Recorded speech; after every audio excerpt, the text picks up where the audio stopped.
What's up everyone, my name is Smitty and welcome to my truck and travel channel. This is going to be a short video about my experience with the Dasaita head unit. I've had it about 2 months now, and once I get back to my 4runner, we'll dive right in. Without further ado, let's get to it.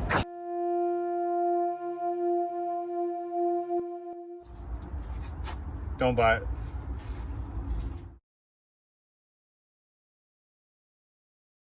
All right, so let me explain why I said that. So I was looking into Dasaita for a few months before I even purchased it, and they've had a few triumphs and they had a few failures, but I wanted to go ahead and give it a shot and see for myself if the unit is worth it. I also wanted to test it out for a few months before I gave an honest review of this head unit, but I can't do that because mine stopped working. All right, first off, when I first contacted Dasaita, their customer service was absolutely fantastic. And what I mean by fantastic is that when I had any issues or had any questions, I sent an email, they got back to me the same day, and at the very latest the next day, even on the weekends. Fast forward 2 months later, I contacted them asking for assistance, and I have yet to get a response. I sent countless emails over countless weeks, and I have not gotten a response. I don't know if it's a simple issue, if I got a bad unit or what, but my unit does not work. So what happened was, about a month and a half ago, my screen went black, but I still had music, and that included the radio, that included the Bluetooth, and that also included my little thumb drive that I have. I have about 10,000 songs on it. All I have to do is hit mode on my steering wheel to switch between those three functions, which was great.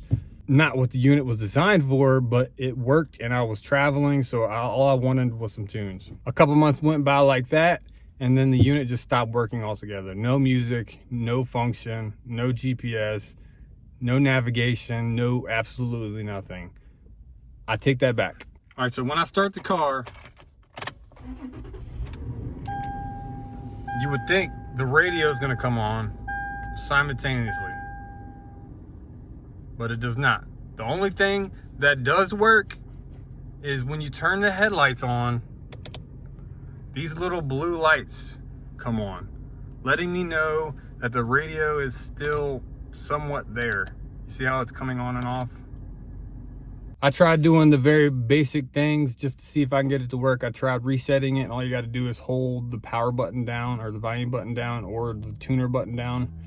Wait probably 15 seconds and then you'll see those little blue lights flicker a few times. Those blue lights would flicker and then it wouldn't do anything different.